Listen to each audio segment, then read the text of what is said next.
Сәлем достар, бүгін сіздермен ең дәмді сәбіз салатын жасайтын боламыз. Менімен бірге видеоның соңына дейін болыңыздар. Салатымызға қосатын көкөністердің барлығын описанияға жазып кететін боламын. Сол жерден қарап көресіздер. Қазір біз сразу турап бастаймыз. Сәбіз, перец барлығын жуып тазалап ашып аласыздар. Сәбізімізді ең үлкен теркамен өткізіп дайындап аласыздар. Одан кейін осындай баклажанды осылай турап майға қуырып саласыздар. Енді болгар перцімізді осылай ұзынша етіп барлығын турап шығасыздар. Ашты перцті де тура осылай кесесіздер. Туралған көкөністерді осылай бір ыдысқа салып дайындай бересіздер. Және де огурцымызды осылай ұзынша етіп турап дайындайсыздар. Оны да осылай ыдысқа салып қоясыздар.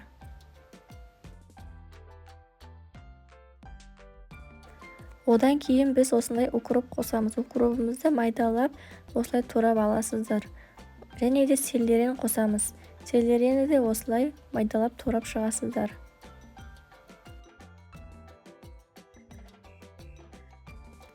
Одан кейін чесногымызды осылай турап майдалап тұрып үгітіп турап шығасыздар. Оны ыдысымыздың дәл ортасына саласыздар чеснокты. Өйткені біз қазір майды құйғанда бірінші чеснокты күйдіретін боламыз, сол үшін де. Және де осылай біз қызыл паприкамызды жан-жағына сеуіп шығамыз. Айтпақшы, сіз жаңа көрермен болсаңыз, маған тіркеліп лайк басуды ұмытпаңыз. Және де қоңырауша батырмасын басып қойыңыз. Сосын бір кішірек кесемізге қайнаған суымызды құйып, үстіне уксусты кішкене құйып, екеуін араластырып дайындап қоясыздар. Осындай көкөністерге арналған 70% уксусты пайдаланамыз. Енді алдын ала қыздырып алған сұйық майымызды дәл осы чесноктың үстіне құятын боламыз. Енді үстіне дәміне қарай тұзды себеміз.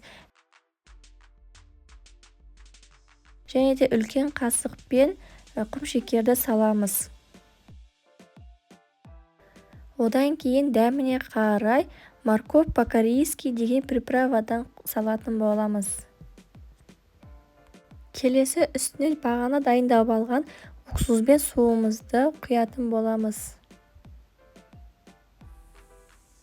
Және де соевый соусты қосамыз. Үлкен қасықпен бір қасық болатындай етіп.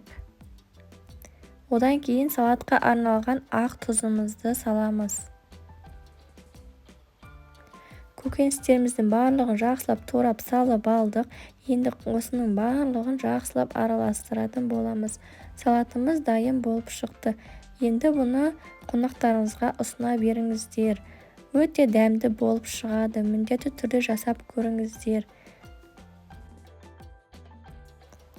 Осылай тарелкаларыңызға салып, ұсына берсеңіздер болады. Дастарханның сәнін келтіріп тұрады. Видеом сіздерге ұнаған болса, маған тіркеліп, лайк басып, комментарий бөліміне өз пікіріңізді қалдырып кетіңіз.